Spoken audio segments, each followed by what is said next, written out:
Observatory of York University, Toronto, and the voice of astronomy. AFM radio, AFM radio, AFM radio, AFM radio. Good evening, everybody. Welcome to York University, the Astronomy and Astrophysics program, written and presented by the students, faculty, alumni, not to mention the darn good friends at York University. I'll be one of your three hosts this evening, joined by Mr. Planetarium himself. Hi, Ryan. Greetings. And salutations, too. And, of course, the ever-reliable, ever-present Julie. Hi. Party of three, broadcasting live from the Alan I. Carswell Observatory, located at York University in Toronto, Ontario, Canada. And of course, it is Monday night, therefore it is Astronomy Night in Canada, where the lineup is entirely Canadian, starting with ourselves, York Universe, on to Western World's Quirks and Quarks, not to mention Science for the People. York Universe broadcasts every Monday night at 9 p.m. local Toronto time. That's therefore Eastern Standard Time here in North America at this time of the year. That, of course, means Tuesday morning, 2 a.m. Universal Coordinated Time. The York Universe production works in concert with our online public viewing program run by the Observatory team. Hi there, team. It runs, not surprisingly, between the hours of 9 and 10 p.m. local Toronto time. By all means, point your favorite web browser to observatory.info.yorku.ca and follow the links to online public viewing. By the way, you can also find us through your favorite YouTube connection. Just put in the search bar Alan I. Carswell Observatory. Our broadcast is powered by and is in partnership with Astronomy.fm, the voice of astronomy. For any questions or comments you have about past shows, or if you have suggestions for future topics, please send us an email, observe@yorku.ca. You can always connect with us on Twitter or Instagram with the handle @YorkObservatory. And Facebook. Sorry about that. Tripping over too many handles here. And on Facebook at Alan I. Carswell OBS.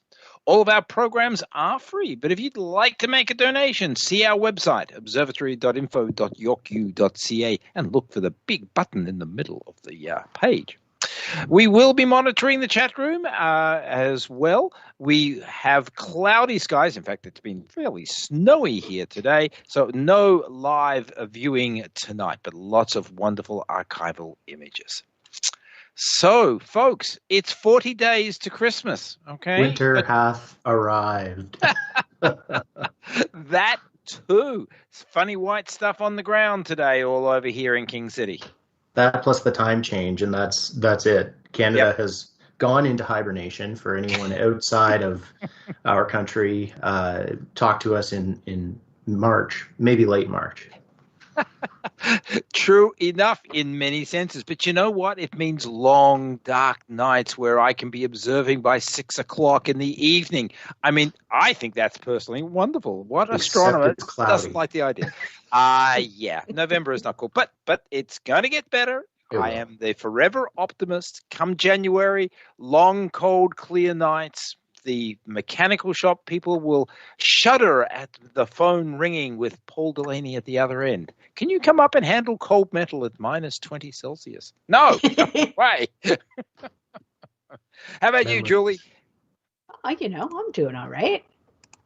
Done any observing of late? No. No. That would require me to have time to do such things. Right, Mum. I understand. I look up when I go outside and it's dark and clear. Well, that's good. If you can see a couple stars, that's good. But you reminded me, Julia, not having time to observe and being a parent, I bought a solar scope for that purpose because I realized I'm losing half the day of observing. Yes. Because the sun is true. up. That's right. So I got a solar telescope. Very nice. Darn good logic, that. Now I can avoid observing twice as often due to weather and cold and whatever other reasons You were doing so well up until that comment. I was impressed. Well, you'll at least be able to teach your son the do's and don'ts of safe solar viewing from a very early age. He can give a presentation at his kindergarten class in a few years. Oh, I look forward to that. Absolutely. Absolutely. Julie, would you like to lead us off with this week in space and astronomy history, please? Absolutely. So we are starting with November 19th, 1996, and the launch of STS-80. This mission was flown by Space Shuttle Columbia and was originally scheduled for an October 31st launch, but it was delayed for several reasons, including the redesigned solid rocket motor nozzle had some erosion on it that had to be taken care of.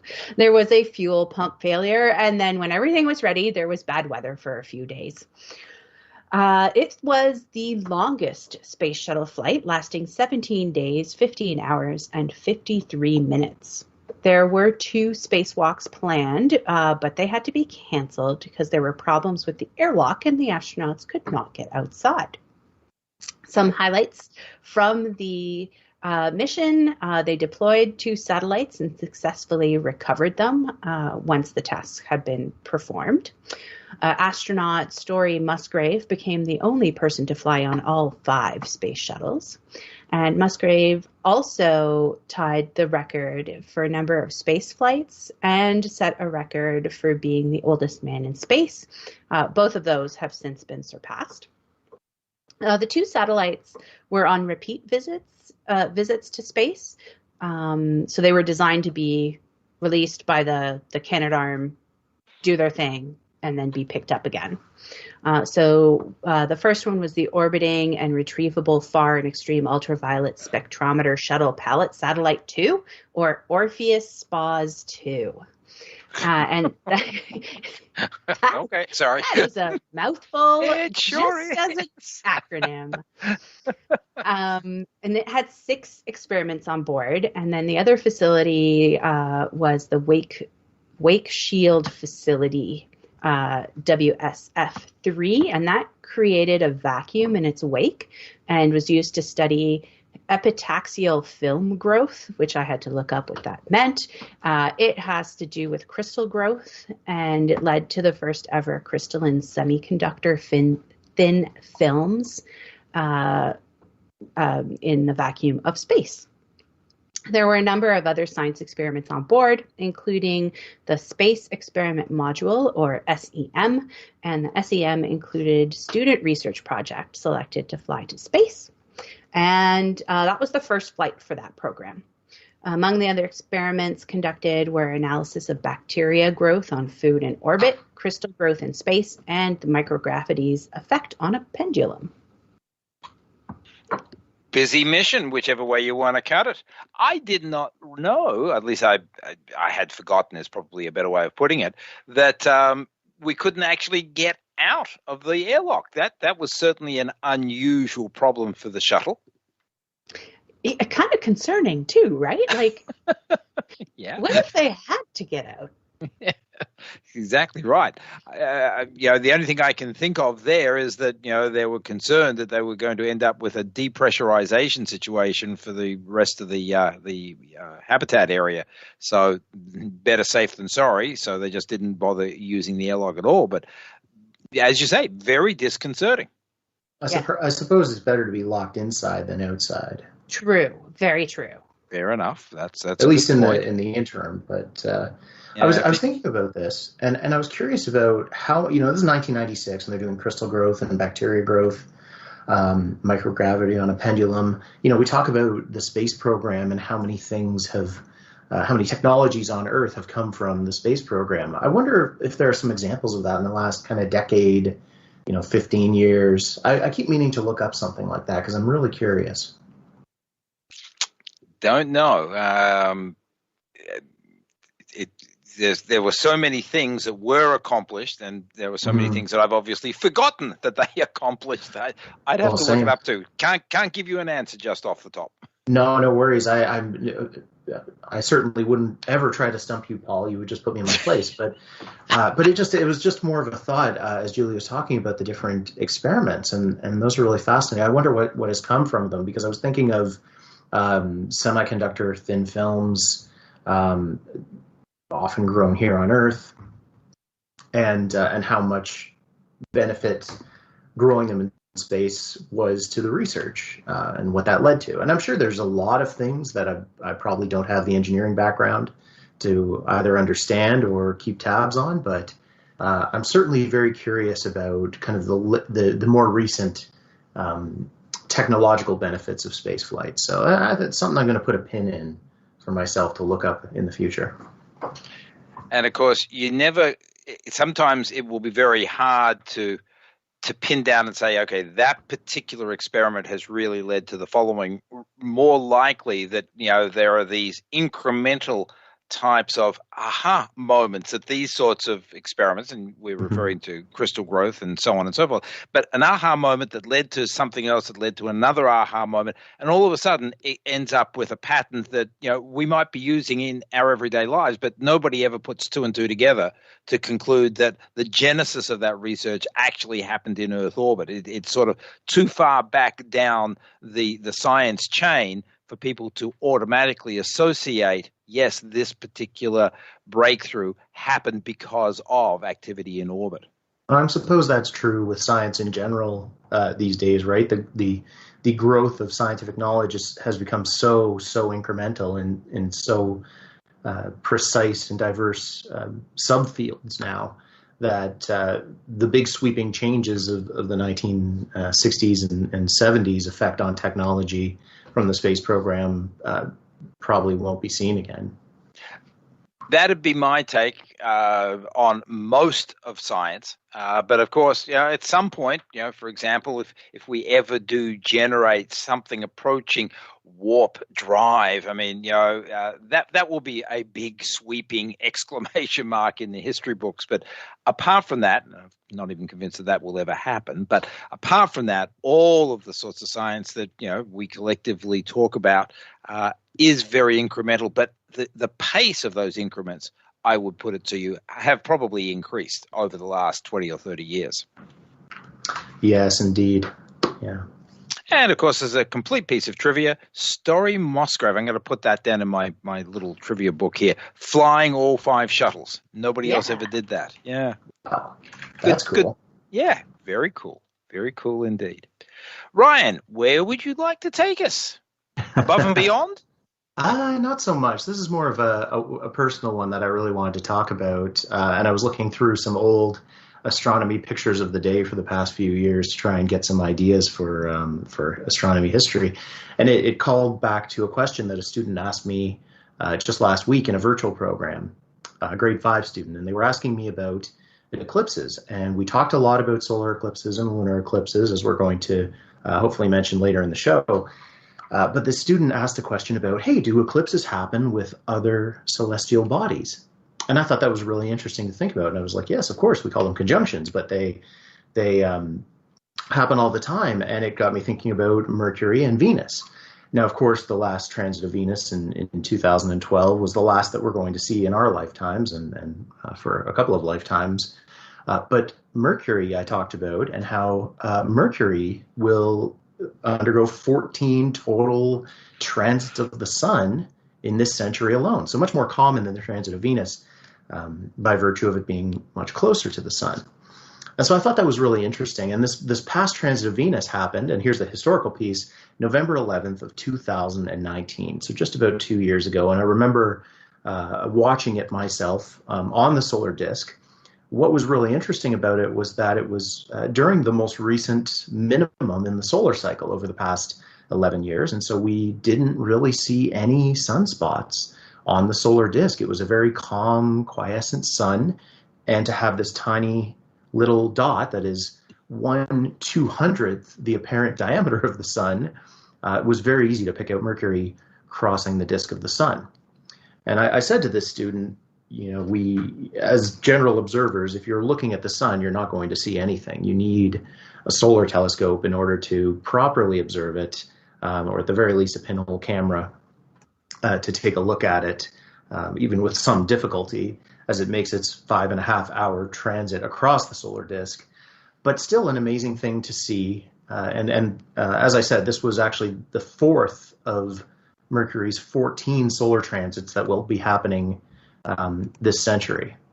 So the next one will be actually quite a ways from now, November 13th, 2032. And Paul, I see you've corrected my my date for the Venus transit pairs, I couldn't remember how far apart they were.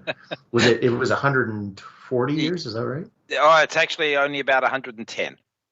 Well, there you go. So I was wrong twice. That's wonderful. But thank you. It's still at least not in my lifetime, and that was the first thing I said. So that was correct. It's not in our lifetime, so that's why I didn't jump all over you there. But I appreciate that. I was sufficiently vague as to not earn your ire, but but it's one of those things with Mercury's transit that if you have some kind of relation to astronomy circles, amateur or professional, it's something that you're going to want to see, or something that you're going to strive to see in your lifetime. And the student then went on to ask me, well, does this happen with other planets? And I said, well, there are certainly conjunctions with other planets, but the only reason we can get Mercury and Venus from Earth is because they are the inferior planets. And I always love mentioning that because it's like, Mercury and Venus are inferior to the others. It just means that they're closer Yes. and can actually pass between the Earth and the Sun. So I always get a good laugh out of that, as do the students, although they might be laughing at me more than at the particular joke. So at any rate, Mercury transiting the Sun 2 years ago, November 11th, was the fourth of 14 solar transits this century. We're going to have to wait a little bit of time. The next one will be just under 11 years from now in 2032. So mark your calendars, November 13th, 2032, for the next solar transit, the solar eclipse by Mercury. And just while we're talking about sort of when Mercury gets around to doing these things, it only ever happens in the months of May and November. It's just quirky, the orbit that it is in, and when it actually gets its act together to be in an alignment with the sun from our perspective, it only happens in the months of May and November. I think I've watched 4 or 5 of them now over my lifetime, and 2 or 3 of those at York. They are neat. Mercury, it's not as big as Venus, so it's a little harder to see. But when you mentioned the fact that it was during solar minimum, I tell you what, it made it a whole lot easier figuring out which point was moving. But yeah, they are neat to watch, and because it is slow and methodical, students can have a look through the telescope. They can go off to a class, come back an hour later, and realize, you're still here and it's moved. And there is something to be said for this sort of long process that the Venus, the Mercury transit engages in. It's the right length. It's like it's not 30 days. No. The rotation of the sun, where you have to come back again and again and again and again. But it's also not 10 minutes. And if you blink, you'll miss it. That's right. So that, like an ISS pass of the sun. That's really kind of ideal for younger people, for students to go and observe this, and for amateurs and professionals alike to actually enjoy it. As you say, they can go and do something else for a couple of hours, come back and notice the movement and maybe snap a photo and actually see the difference and produce something functional and interesting. Correct. Quite correct. I can't remember whether or not it was, I think there was one in 2015, May of 2015, and we were observing it from York on the apron there in front of the stadium. Mm-hmm. And there weren't a lot of sunspots out, but there were enough that you could actually get a nice comparison between Mercury and the differing sunspots. Some of the sunspots were smaller and literally, seemed to be smaller than Mercury, although they were probably comparable in size. Mm-hmm. And then there were others which were obviously distinctly larger than. And so again, it's a very useful, teachable moment because you can then start talking about sunspots as Mercury is quietly drifting by.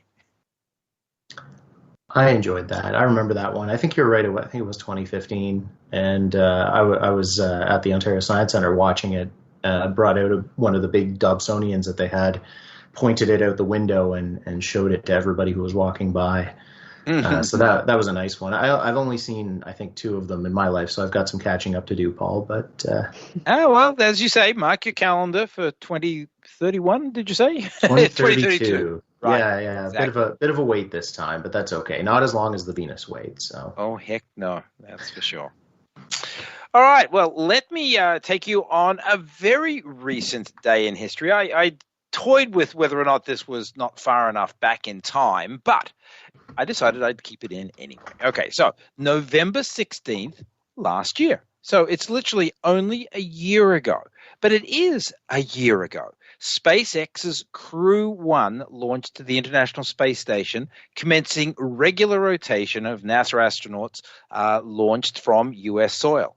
We've spoken many times about the culmination of the shuttle program, the flight of Atlantis back there in 2011, and how it was the end of an era. And then it took seemingly forever for us to get around to launching, again from Cape Canaveral, from the Kennedy Space Flight Center. But it did come about. The commercial crew program finally bore fruit, if I can use that term, came to fruition, maturity, et cetera, during 2020. And the first official crew rotation launched to the space station, as I said, on November 16th of 2020. The launch was just after midnight. And, of course, that meant a spectacular view. Nighttime launches are not to be missed. I remember the Apollo 17 one very, very fondly. I wasn't actually at the Cape, but it was broadcast on TV on the news hour, and I've watched it several times on YouTube since. Spectacular launch there with Apollo 17 back in 1972. But this particular launch last year was the first launch since the STS-131 flight, which was in April of 2010. The capsule, the Dragon capsule's name was Resilience. Okay, they loved naming the capsules after terrific moments in history, shall we say. Endurance, endeavor, resilience. I get a kick out of it, I really do. They were in orbit for the better part of 6 months, splashing down on May 2, 2021. And just again, as a little note in history, that was the longest flight of any U.S. vehicle in history. All of the space shuttle missions, as Julie just mentioned, the longest one was a little under 18 days in orbit. The Apollo flights to the moon and back were, generally speaking, under 2 weeks. Skylab 4 was the longest U.S. flight, and that was all the way back in 1974, and that was at 84 days. And so the flight of Resilience was certainly much longer than that, as I said, the better part of 6 months. The crew on board, because there were 4 crew, and this is really important with respect to the science implications for the International Space Station. It was able to take up 4 crew, and it's continued to do that with all of the ensuing crewed missions from SpaceX. It gives a whole extra person available for science on board the International Space Station. It bumped the regular crew rotation of 6 up to 7, and that 7th person is able to devote a lot of hours to science during the course of a week. So really important to be able to expand the crew of the International Space Station. For the record, the crew, Mike Hopkins, Victor Glover, Suichi Noguchi from JAXA, the Japanese Space Agency, and Shannon Walker. Victor Glover was the rookie on board this flight. They, of course, comprised expeditions 64 and 65. So, as I said, it's a recent This Week in History element, but a very important one. When we think about the ability of the commercial space program to be able to take people into orbit, not just suborbital like we've seen with Virgin Galactic and Blue Origin, but to be able to take people into orbit, both for, shall I say, business and pleasure. I'm thinking of the Inspiration 4 flight in September.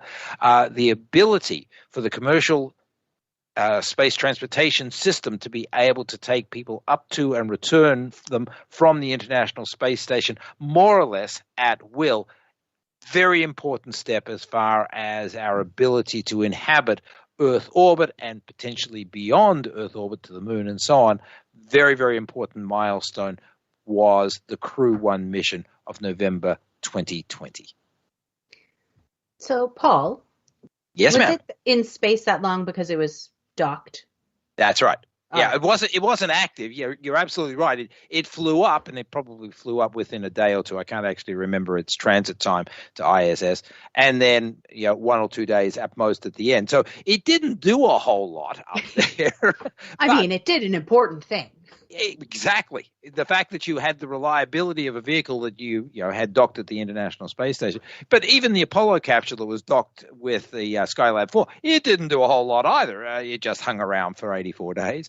It was just an interesting little footnote that it took us till 2020, if you will, into 2021, to have a US-based vehicle spend that much time in space. The Russian Space Federation, the Soviet Space Federation, they were routinely docking their Soyuz from the Salyut era in the 70s for 60, 90, 120 days. And then, of course, with Mir, they were docking them for 6 months easily and so on. But it wasn't until last year that the US actually matched that sort of technological feat. Now we just have to make sure that we have a space station there for the foreseeable future to send astronauts to. Yeah. We'll get to that. We're going to get to that. You're chafing at the bit. For several reasons. One more pressing than others. I still can't believe this was a year ago at this point. Well, that's right. The last year in humanity, I think, was just a quick flyby, right? And now we have a few missions.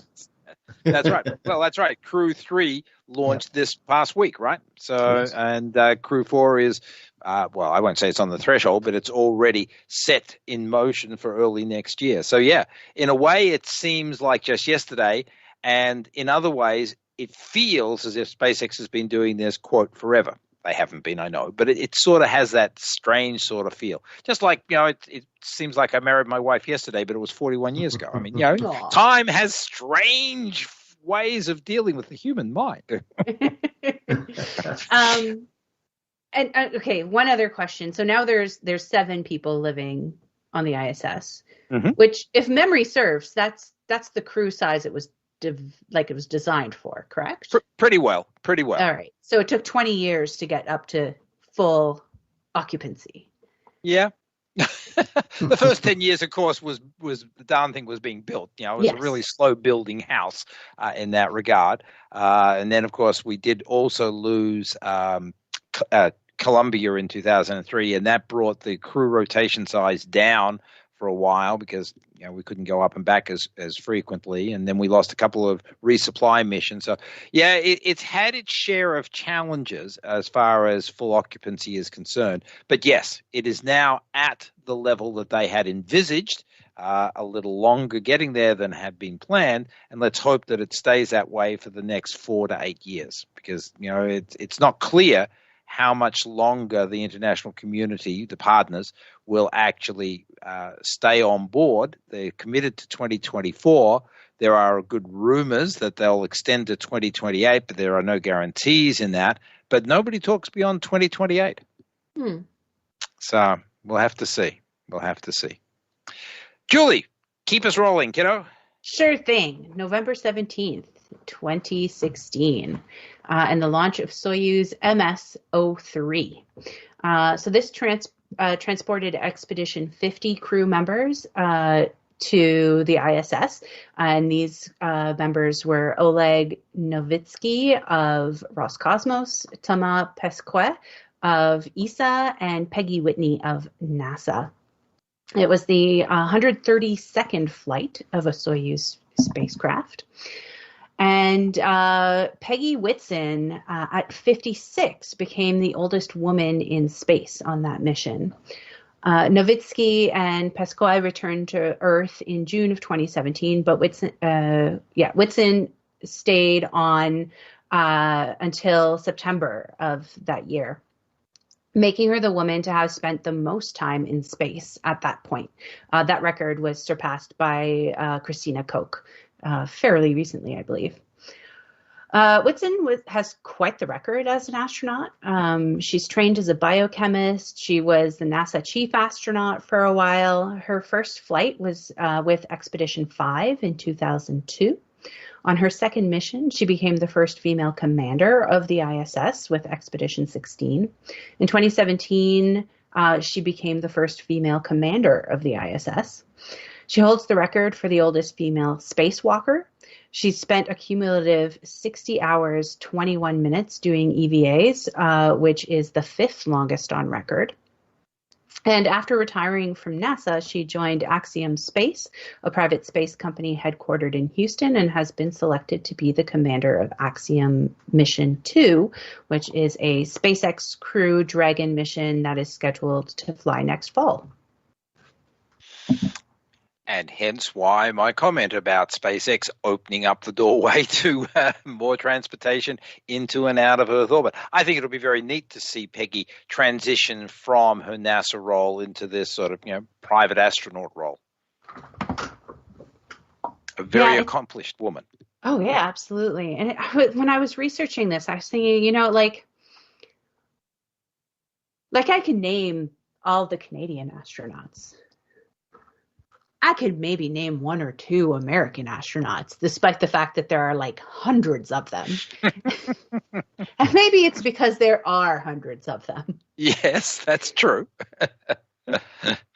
I think it is nice that there are some other, not just opportunities, but other career paths for astronauts who have had their missions with NASA, the Canadian Space Agency, the European Space Agency. I think with private missions now, there's so much more open to former astronauts and current astronauts as well. So I think it's a good thing.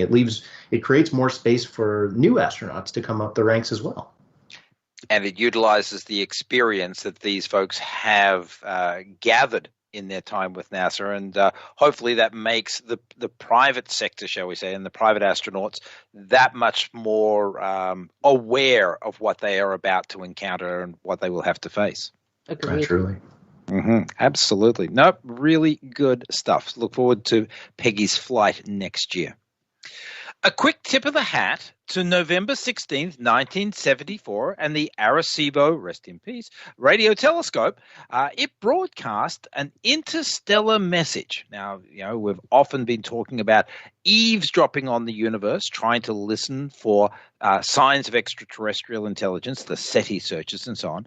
But there have only been a couple of instances in recorded history where there have been deliberate attempts to broadcast a message of some sort out into the cosmos. And one of those occasions was this one on November 1674.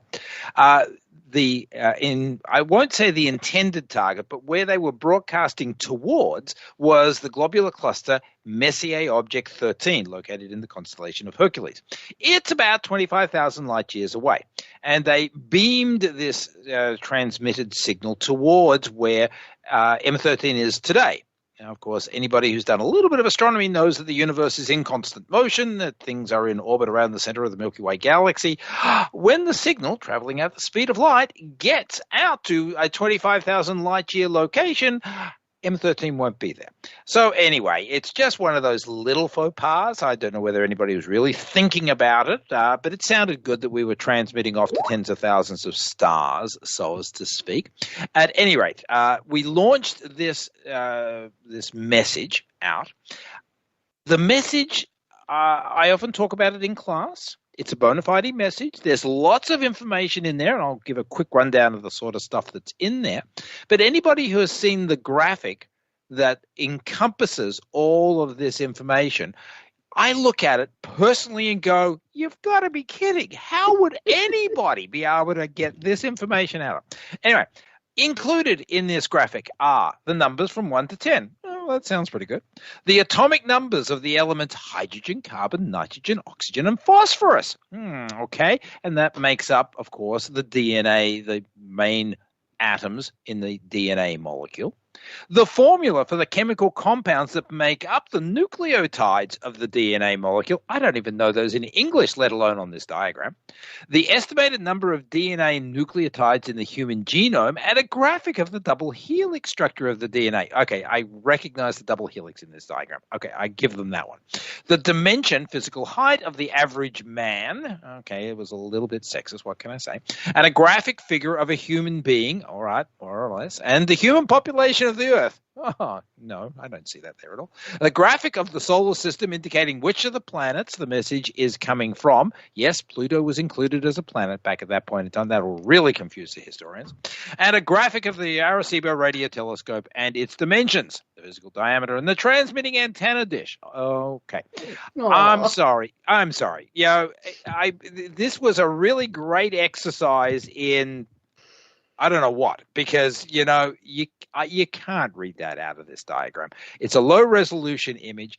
The important point is, though, that we had the technology to transmit signals into space. And if we had that technology, arguably other civilizations had that technology, and therefore the possibility of hearing those signals is real.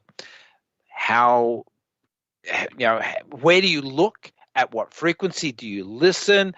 What is the signal? I personally like the idea of prime numbers or something rather than this type of a graphic. But nonetheless, back on November 16th, 1974, the Arecibo radio telescope was instrumental in broadcasting one of the very few deliberate efforts to reach out to extraterrestrial intelligence in our galaxy.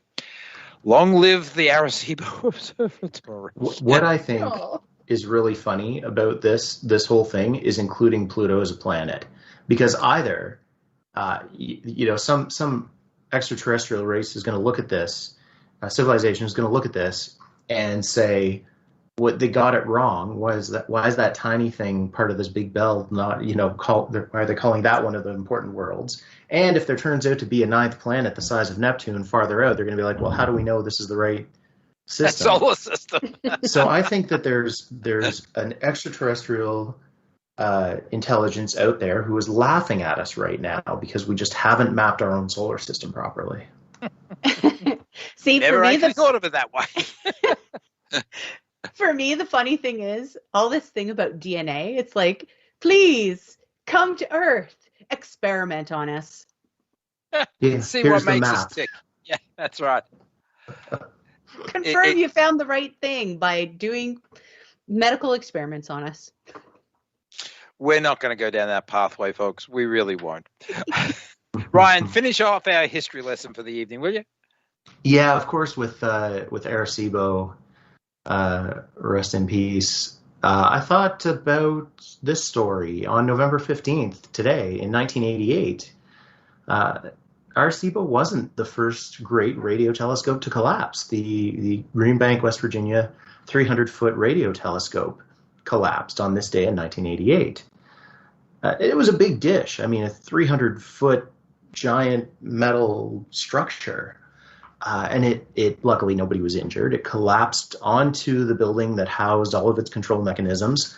And the engineering report that came a few days later said the collapse happened because of one single joint in the metallic structure that weakened and eventually gave way, which then weakened the next joint, and then that broke, and then that weakened the next joint, and so on and so forth until the whole thing collapsed.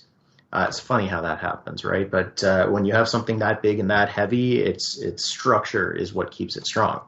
At any rate, I won't go into the joys of engineering and mechanical engineering and structural engineering. But a few things about this this great radio telescope. It could only move north-south, which I thought was really interesting because you might think, well, how's it supposed to look anywhere? Well, the Earth moves. So as the Earth works its way through the sky and continues turning, the north-south movement lets this radio dish scan the skies. And the other odd thing about radio telescopes that most people ask me about is, why does it need to be so big? They have to be large to collect enough of these very low energy, very long wavelength radio waves in order to get good observations. But luckily they do pass through the atmosphere basically unimpeded, so we can certainly use them on the ground. We don't have to worry about putting these giant things in space unless we want to do some interferometry, but that's a whole other story. However, the large size of telescopes like this does open the door to some wear and tear. They can require a large amount of funding to repair them, to replace them, to keep them in operation, especially with mechanical systems that have them rotate and pan up and down. And compared to a smaller optical telescope, they can't be placed in a dome to protect them from the elements.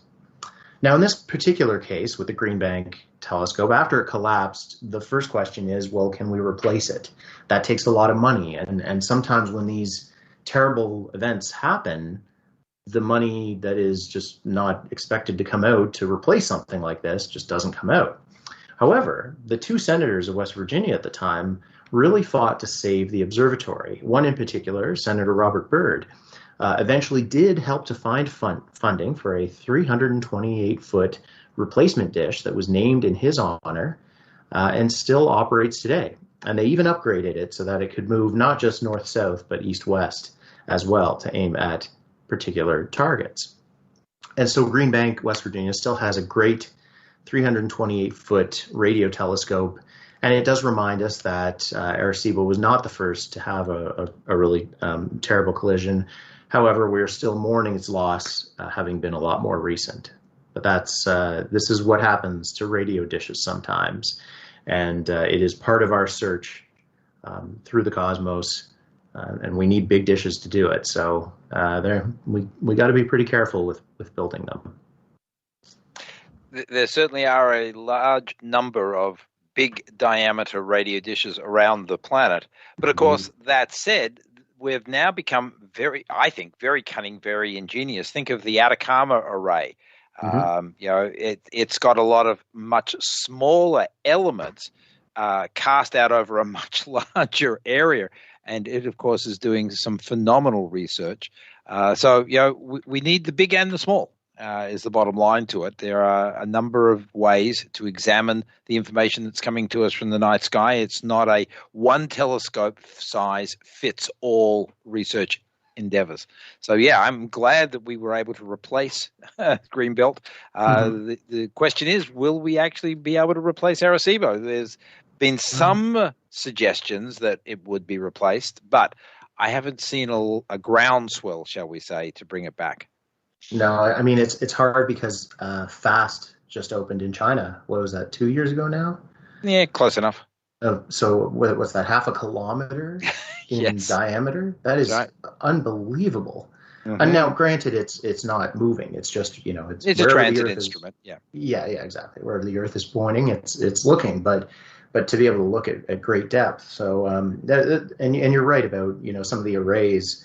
There are very different ways to accomplish things, and they each have their radio observing, and there are pros and cons to each method, but we certainly are always on the side of more telescopes looking into space.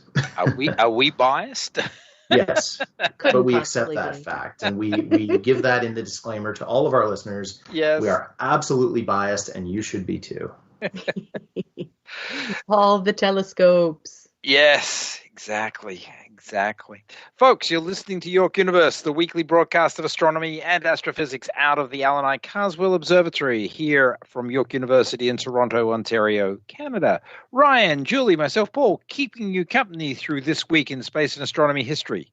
By all means, point your favorite web browser to observatory.info.yorku.ca and follow the links to online public viewing.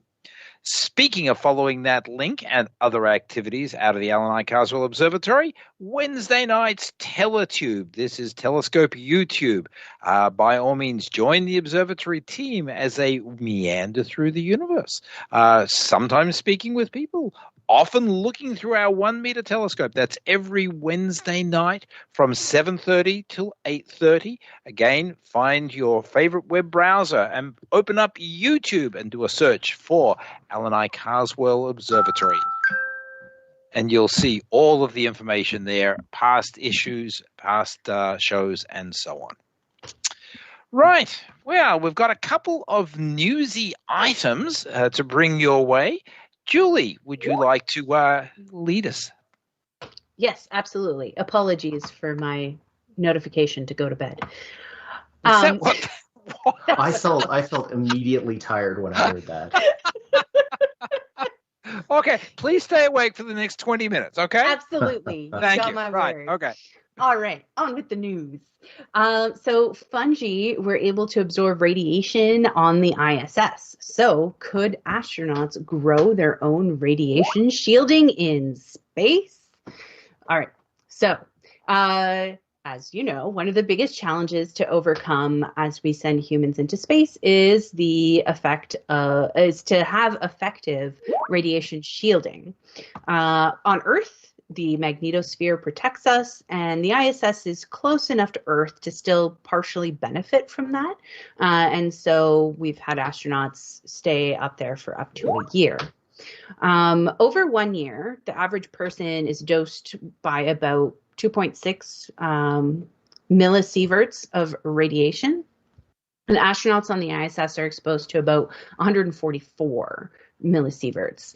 Astronauts on a 3-year mission to Mars would be exposed to 400 millisieverts. So we're getting into some pretty high numbers there. For comparison, the 5-year dose limit for nuclear energy workers in Canada is set as at 100 millisieverts. And radiation dosage is cumulative. There is no reset. So once you get up to a certain exposure in your lifetime, it's, like say you were in a job where you get extra radiation. If you get to this limit, too bad, you're going to have to find something else to do. Anyway, so in space, the radiation comes from the sun. It's produced by solar flares, and it's also comes in the form of galactic cosmic rays. So trips further out, like to the moon and Mars, will require some form of effective shielding. And in a paper by Graham K. Shunk et al. That was published as a preprint on bioRxiv, reports on studies of a type of fungus called, okay, I'm going to mispronounce this, but here we go, Cladosporium sphaerospermum. My apologies to any biologists listening. That fungus thrives in high radiation environments. So the fungus actually uses the radiation to grow in a process that's analogous to photosynthesis, and it's called radiosynthesis. And because it's absorbing the radiation to do radiosynthesis, it's also blocking radiation from passing through it. So on Earth, the fungi are found in extreme environments like near Chernobyl. And in 2019, samples of the fungus were flown on the ISS and observed over a period of 30 days. The growth rates were measured, as well as how much radiation was passing through the fungus compared to a control that had no fungus. And the results were that the radiation below the 1.7 millimeter thick bed of fungus was 2.17% lower than the control, and the fungus grew about 21% faster than it does on Earth. So neat, but don't get too excited. To bring radiation levels down to Earth level on Mars, the habitat would have to be covered by a 2.3 meter thick layer of fungus. And the same effect would be achieved by covering a habitat in 3 meters of Mars regolith. But it is an interesting thing to consider for the future. For now, more mundane solutions are going to be used in the near future. For example, the uncrewed Artemis 1 mission to the moon will be testing a protective vest for the astronauts to wear. And that flight is next February. Yeah, very near. Yeah, it's interesting. I think we've thought about using biological solutions for mitigating radiation exposure before, but this is the first time that I think that I've actually read some empirical numerical results from it. And 2% doesn't sound a lot, but as you say, Julie, if you increase the thickness, you end up with a reasonable amount of shielding. Could be very advantageous in the future. And that's sure, right now. I mean, we could end up with different ways to grow this fungus, different ways to utilize it, different genetic edits to it to boost its radiation absorption. There's a lot that can be done, and this is really just, I think, the first step in a long series of steps that will hopefully eventually lead to this being a biological solution for radiation protection. Yeah, agreed. I mean, there would be a number of other things we'd want to consider as well. Bringing but well, I mean, I guess if we're sending people to Mars, we're sending us and all our biology with us too. So what's an extra organism? But we do go out of our way, pitching missions into gas giant planets to not contaminate moons. There would be definitely some interesting considerations before sending Earth biologicals to another planet. Especially ones that thrive on radiation. True. I mean, whichever way we cut it, when we're talking about, going to Mars, because that's the one planet that I think we're most concerned about. Going to the moon, I think everybody is quite content to believe that the moon is a sterile environment. So taking up some fungi up there is probably not nearly as much of an issue as taking fungi to Mars. But if we go to Mars at all, you're contaminating the surface there. And so if there is indigenous Martian life, then we're already, at risk, shall we say, in them contaminating us and us contaminating them. As you say, Julie, the extra fungus is not going to be much of an issue, I don't think. I mean, our track record is pretty bad, though, even on our own planet. Yeah. I mean, as an Australian. I'm not sure where we're going with this. I mean, Australia is just like, let's bring over these toads. Oops. Oh. Let's bring over rabbits. These rabbits. Oops. Yes. Hey, we weren't Australians at that point in time, okay? Well, fair. And I'm not saying it's the Australians that sent the stuff over. I'm just saying that poor Australia. Yes, this is true. Has become a very strong example for what not to do. Quite true. As far as introducing biological things to places that they are not native. And we won't even talk about the camels. Okay. Oh, no. Boy. I don't even know about the camels. Oh, yeah, we got camels roaming the outback. Wild camels. Oh, my gosh. Yeah. They're a little easier to find than the rabbits, though. Anyway. Nicer than cassowaries, anyway. I don't think we've got any of those. No. Ryan, there was news today of a rather reprehensible event in space. Yeah, we kind of alluded to this a little bit earlier in the show. And to be honest, I've only known about this story for a few hours and thought it was important to talk about this evening. So let's start with kind of the start of the day. Some ISS astronauts were told early this morning by NASA that due to a satellite breakup, there was a debris field that was created near the ISS orbital path. And in assessing this type of situation, engineers at NASA kind of create a pizza box area around the ISS with a 0.75 kilometer height above or below, altitude-wise, above or below the space station, and about 25 kilometers in radius in either direction, leading or tailing it. And if something comes into that, it's very hard to avoid. But outside of that, the space station can burn its thrusters, move above or below any particular debris field. Now, astronauts and cosmonauts in the ISS, they were actually instructed at one point to close hatches on several outward-facing modules on the space station, and to actually get into a shelter-in-place emergency situation where they go into the Soyuz capsule and the Crew Dragon capsule as the space station goes through two passes of this debris field. So the NASA engineers who were looking at this basically said the next two passes, or I think it was the second and third pass of this orbital debris field, could be dangerous enough that something terrible could happen. The astronauts were immediately put into this emergency state where they go into the capsules, and if something did happen to the space station, they could be used as lifeboats to get the astronauts safely back to Earth.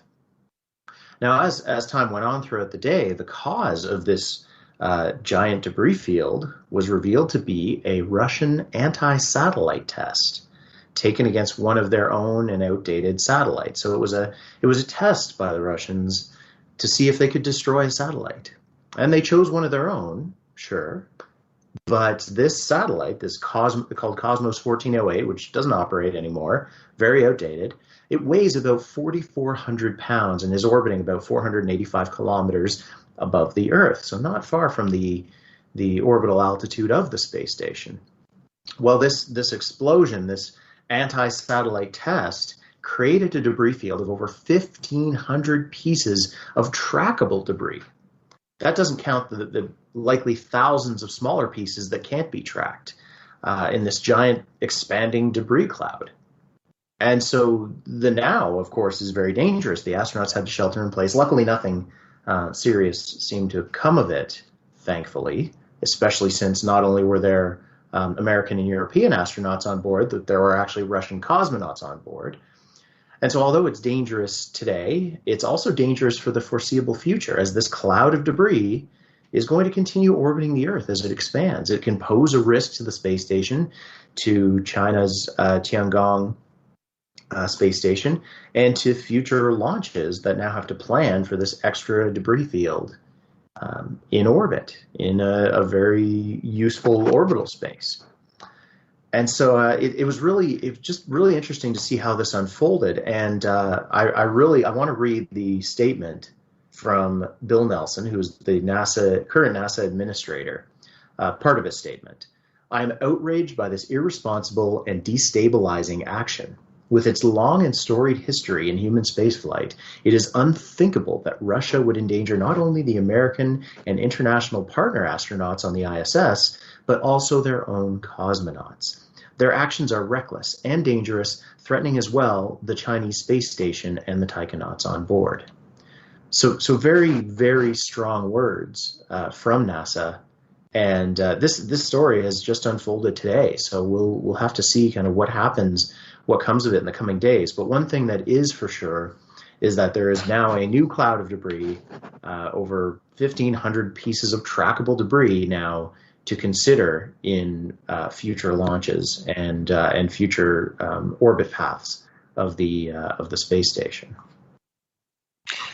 Unbelievable is the only thing I'm going to say. I mean, talk about straining relationships between NASA and Roscosmos at the very minimum, but it's something that you've just told us, Ryan, is going to last for literally, potentially years.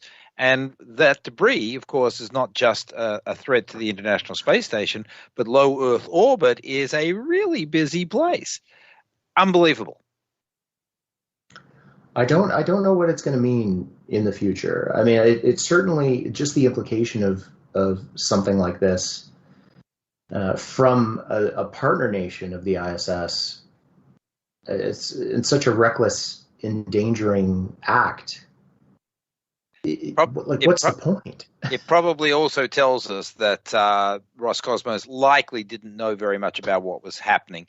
I'm betting that the Russian military were obviously the ones who were behind the test, and they kept Roscosmos in the dark. I'm going to put the charitable spin on that. It doesn't change the fact that the Russian government has endangered low Earth orbit and their own cosmonauts, but I'd like to believe that Roscosmos themselves were not party to the action.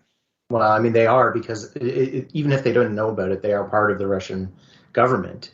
Mm-hmm. And are certainly responsible, whether they want to admit they had no prior knowledge or not. It's so we'll have to see kind of what the response will be.